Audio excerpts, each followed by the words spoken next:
Neel Armstrong ಎಂದು ಹೇಳಿದರೆ ಚಿಕ್ಕ ಮಕ್ಕಳಿಗೂ ಅವರು ಯಾರೆಂದು ಗೊತ್ತು. ಹೌದು, ಚಂದ್ರನ ಮೇಲೆ ಮೊದಲು ಕಾಲಿಟ್ಟು ಹೊಗಳಿಕೆ ಪಡೆದ ವ್ಯಕ್ತಿ.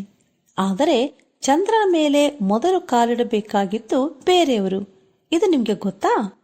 ಇದು ಅನೇಕರಿಗೆ ಗೊತ್ತಿಲ್ಲ. ಅವರ ಹೆಸರು Edwin Eugene Aldrin. Apollo mission pilot. ಅವರು ಅಮೆರಿಕ ವಿಮಾನದಲ್ಲಿ ಕೆಲಸ ಮಾಡುತ್ತಿದ್ದರು. ಮಾತ್ರವಲ್ಲದೆ ಅವರಿಗೆ ಬಾಹ್ಯಾಕಾಶದಲ್ಲಿ ನಡೆಯುವ ಕೆಲಸದ ಅನುಭವ ಇತ್ತು. ಆದ್ದರಿಂದ ಅವರನ್ನು ಪೈಲಟ್ ಆಗಿ ಆರಿಸಿಕೊಂಡ್ರು. ನೀಲ್ ಆರ್ಮ್ಸ್ಟ್ರಾಂಗ್ ಅಮೆರಿಕ ಗಗನಯಾತ್ರೆಗೆ ಕೆಲಸ ಮಾಡುತ್ತಿದ್ದಾಗ ಕೋ ಪೈಲಟ್ ಆರಿಸಲ್ಪಟ್ಟರು. ಅಪೋಲೋ ಮಿಷನ್ ಚಂದ್ರನ ಮೇಲೆ ಇಳಿಯುತ್ತಲೇ ನಾಸಾದಿಂದ ಒಂದು ಸಂದೇಶ ಬಂತು, ಮೊದಲ ಪೈಲಟ್ ಎಂದು. ಎಡ್ವಿನ್ ಆಲ್ಡ್ರಿನ್ ಸ್ವಲ್ಪ ಹಿಂದೇಟು ಹಾಕಿದರು. ಚಂದ್ರನ ಮೇಲೆ ಕಾಲಿಡುವಾಗ ಏನಾಗುತ್ತದೋ ಹಾಗೆ ಅದು ನನ್ನನ್ನು ಸುಟ್ಟು ಹಾಕುತ್ತಾ ಎಂದು ಯೋಚಿಸಿದರು.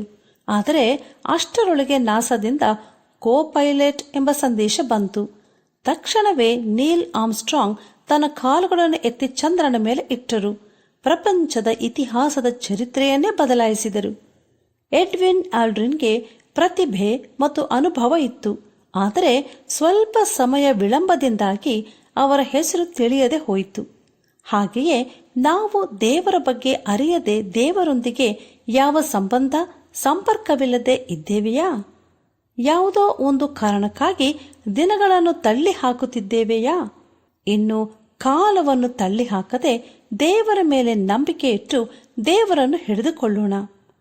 ಚಂದ್ರನ ನೋಡುವಾಗೆಲ್ಲ ಈ ಪಾಠವನ್ನು ನೆನಪಿನಲ್ಲಿಟ್ಟುಕೊಳ್ಳಿ.